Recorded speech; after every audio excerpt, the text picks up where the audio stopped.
Resident Evil was built upon the idea of fighting for survival through terrifying close encounters and the claustrophobic sense of dread that precedes each turn down a new hallway. And while there's sure to be plenty of tight scares in the harrowing hallways of the new mansion, Resident Evil Village aims to terrorize its players in an unfamiliar playspace. Join us as we give you a tour of the titular arena players will explore when the game releases on May 7th.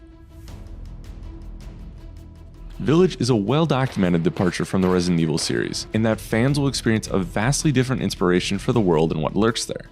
The unnamed village is pulled straight from the Victorian era, and Capcom had to walk a very fine line between derelict beauty and the scares the series is known for. During our interviews with the Capcom development team, art director Tomonori Takano emphasized the dual nature of the world he and his team have created. The concept that I was striving for was a beautiful yet terrifying locale. Resident Evil 7 was trying to reach a broader audience, so another mission for me was trying to make sure that it was also very catchy and aesthetically pleasing. At one moment, players will gawk at the beautiful stonework and the detailed yet cluttered homes of the village before fighting off the cause of its destruction. The developer's goal is to make sure players feel immersed in the unnamed village while making sure they stay on their toes as danger creeps in from every side.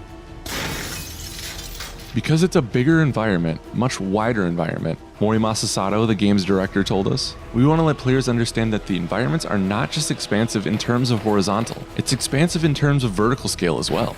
You're able to climb up and fight on village roofs, so being able to use the terrain and environment to make the enemy a little bit more predictable and using the terrain to your advantage. Like before, players will be able to find currency, treasure, and other collectibles that they can bring to our friend the Duke. The larger-than-life figure takes the place of the merchant from Resident Evil 4 in that he'll be your source for weapon and health upgrades and whatever else Ethan needs to find his daughter. The Duke's supplies are essential, as Ethan must be prepared to fight off the hairy denizens that have brought this village to its knees. But who are the Lycans and how do they play? You'll just have to keep it locked to Game Informer to find out. Hey friends, Alex Stadnick from Game Informer here. We hope you enjoyed this dive into Resident Evil Village, but the fun doesn't stop here.